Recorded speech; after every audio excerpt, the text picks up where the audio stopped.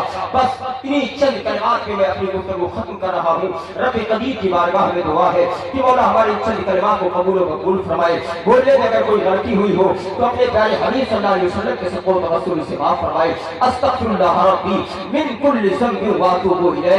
خوب کی سیر چمن پھول چنی شان رہے، باغ بجاتا ہو گلشن اور آباد رہے، برج ہنا پہ لکھتا ہوں درد دل کی بات، شاید کی رفتہ رفتہ رہے دل ربا کے ہاتھ، لے کے ہاتھ میں محبت کا چراغ، وما علینا الا البلاغ وما توفیقی الا باللہ۔ السلام علیکم ورحمۃ اللہ۔